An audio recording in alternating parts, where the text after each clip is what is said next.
जब केदारनाथ यात्रा के दौरान एक भक्त को चुड़ैल से बचाने चले आए खुद महादेव। आप में से कई लोगों को भूत प्रेत और चुड़ैल पर भरोसा नहीं होगा, लेकिन इस घटना को सुनने के बाद आप लोगों को भूत प्रेत और चुड़ैल पर तो भरोसा हो ही जाएगा और साथ ही साथ भगवान शिव के चमत्कार पर भी भरोसा हो जाएगा। तो बात है कुछ साल पहले की। एक आदमी जिसका नाम रमेश था, उसने एक दिन प्लान बनाया केदारनाथ जाने का। काफी समय से वो केदारनाथ जाने के बारे में सोच रहा था, लेकिन किसी न किसी कारण की वजह से वो जा नहीं पा रहा था। लेकिन अब फाइनली रमेश ने ठान लिया था कि जिन शिव जी ने उनको इतनी कामयाबी दिलवाई, उनका धन्यवाद तो करना ही था। रमेश केदारनाथ जाने के लिए दिल्ली से निकल गया। सफर करते हुए अब वो सोनप्रयाग पहुंच चुका था। रमेश को अब सोनप्रयाग से ही केदारनाथ की यात्रा शुरू करनी थी, तो अब उसने अपना सफर शुरू कर दिया। सोनप्रयाग 23 किलोमीटर दूर था। केदारनाथ से रमेश को इतनी दूरी तय करनी थी, दूरी ज्यादा थी, इसलिए उसने बैग में अपने खाने पीने का सामान भी ले लिया था। अपना सफर उसने शुरू कर दिया था। जगह जगह रुककर वो थोड़ा आराम कर लेता और फिर से सफर शुरू कर देता था। एक जगह वो रुकता है तो उसे कुछ लोग मिलते हैं जो केदारनाथ की तरफ ही जा रहे होते हैं। रमेश उन साधुओं के साथ चल देता है। रास्ते में कई साधुओं से मिलता है जो उसे बाबा केदारनाथ के बारे में की गई सारी बातें बताते हैं। रमेश उनकी बातों को बहुत ध्यान से सुनता है और मन ही मन में बाबा केदारनाथ के लिए उसकी आस्था और बढ़ती जा रही थी। रमेश अपनी यात्रा कर ही रहा होता है। जब उसे भूख लगती है वो कहीं रुककर खाने लगता, कुछ ढूंढने लगता, पर इस बार उसे कुछ खाने के लिए कहीं कुछ नहीं मिलता। वो जो खाना लेकर आया था वो भी खत्म हो चुका था। उसने सोचा कि आगे जाकर उसे जरूर कुछ न कुछ मिल जाएगा, लेकिन उसकी तबीयत भी कुछ ठीक नहीं थी। फिर भी वो रुका नहीं और बाबा केदारनाथ दर्शन के लिए वो चलता रहता है। उसने एक साधु से सुना था कि भगवान शिव का एक बहुत बड़ा भक्त था जो केदारनाथ दर्शन के लिए मीलों दूर से पैदल चलकर आया था और काफी कठिनाइयों का सामना करके आगे बढ़ता चला जा रहा था। कई बार उसके पास खाने पीने के लिए भी नहीं होता था। जब केदारनाथ पहुंचा तो महादेव ने उस पर बड़ी कृपा की, उसको दर्शन भी दिया। इस बात को रमेश ने दिल पे ले ली थी। अब वो किसी भी तरह से केदारनाथ पहुंचना चाहता था। मन में आस्था लगाए वो आगे चलता जा रहा था कि थोड़े ही देर में उसे चक्कर आ गए और वो बेहोश होकर गिर गया। जब वो होश आया तो वो एक नदी के किनारे था और एक साधु उसके बगल में बैठा हुआ था। उस साधु के मुंह पर एक अलग ही मुस्कान थी।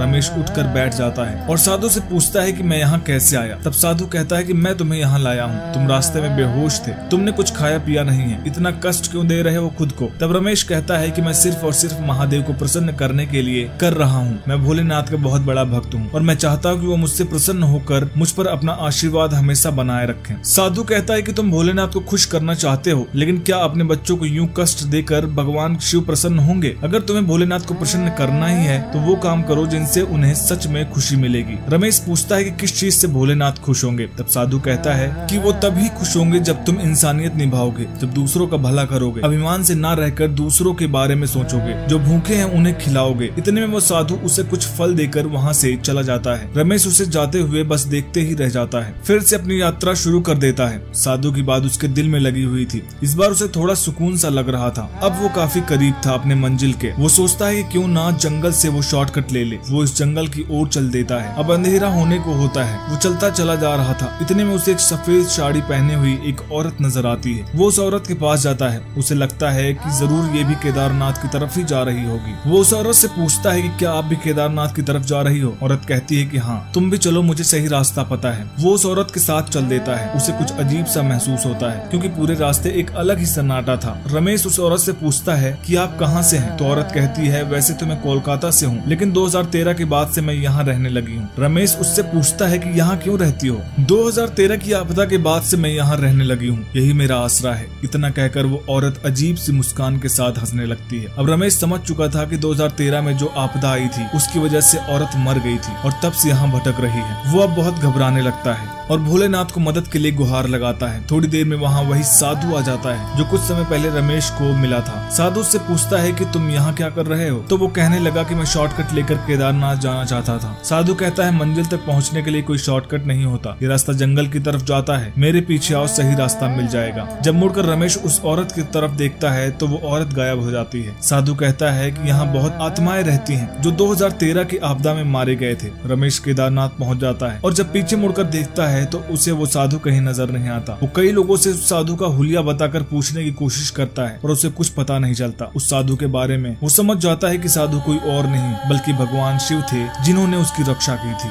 दोस्तों, क्या आप भी केदारनाथ जाना चाहते हैं? हमें कमेंट में जरूर बताइएगा और भोलेनाथ के भक्त कमेंट बॉक्स में हर हर महादेव जरूर लिखें। वीडियो पसंद आई तो वीडियो को लाइक करें, शेयर करें और चैनल को सब्सक्राइब करके पास में बने बेल आइकन को जरूर प्रेस करिएगा। जय मां वैष्णो देवी।